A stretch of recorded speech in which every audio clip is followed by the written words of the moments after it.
Now, you may have heard of an effort to charge President Trump with corruption over something called the Emoluments Clause of the Constitution. The accusation is that by allowing foreign officials to patronize the Trump Hotel in Washington, D.C., the president is violating the constitutional ban on payments from foreign governments to federal office holders. But is there an ethical double standard here? Our broken ethics system is this week's Swamp Watch.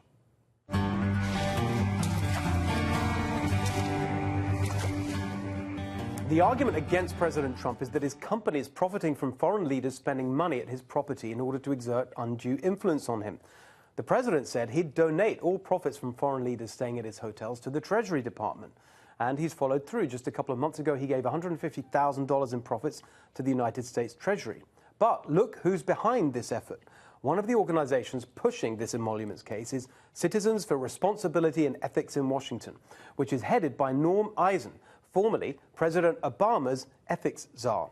He is zealously pursuing Donald Trump over his hotel, but it would have been nice to have had some of that ethical zeal during the Obama administration. Where was ethics czar Norm Eisen when Hillary Clinton's State Department approved $165 billion worth of commercial arms sales to 20 nations whose governments had given money to the Clinton Foundation? Where was ethics czar Norm Eisen when Bill Clinton was paid $500,000 by a Russian investment bank for a speech he gave while his wife was Secretary of State and approving deals to help Russia? Or when in October 2010, Bill Clinton took $225,000 for a speech he gave in Jamaica that was sponsored in part by the Irish telecom firm Digicel. Only a few weeks earlier, Digicel had applied for grant money from his wife's State Department. 2 months after Bill's speech, Digicel received the first installment.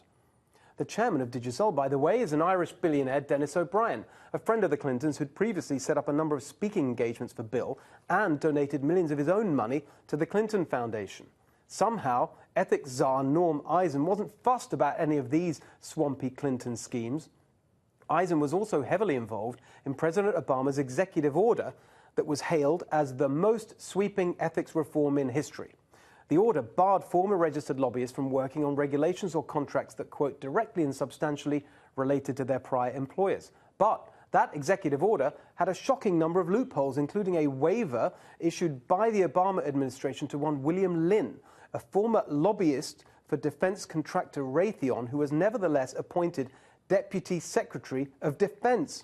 Here's another revolving door loophole. According to a Politico investigation, Marilyn Taverner, who helped craft Obamacare as head of the Center for Medicare and Medicaid Services, left the administration in February 2015 and resurfaced in July as CEO of a health insurer trade group called America's Health Insurance Plans. If that wasn't swampy enough, she also registered as a federal lobbyist. She claimed that she complied with Obama's executive order on ethics because she herself didn't lobby the executive branch directly. She just met with members of Congress and gave advice to her colleagues who could lobby the executive branch directly. It gets worse. Since Eisen and Obama's executive order only related to registered lobbyists, many in the industry simply deregistered from the ethics system and continue to do the same work under different names like strategic advisor. The order was so toothless, they got away with it. There has reportedly never been a single case of criminal enforcement for ignoring the registration requirement for lobbyists. Federal lobbying registration documents estimate that special interests spend roughly $3 billion a year on lobbying and employ just under 10,000 lobbyists. But estimates that include unregistered lobbying put the number closer to $6 billion and 100,000 lobbyists, 10 times as many. So much for the most sweeping ethics reform in history. And now, isn't it convenient for the Washington establishment to distract attention from their own systemic swampiness by targeting the Trump Hotel? The lawyers, the lobbyists, the current and former politicians, and all the hangers-on in the giant cesspit of cronyism that Washington has become. They don't care about ethics. They don't care about the Trump Hotel. That's amateur hour compared to what they get up to.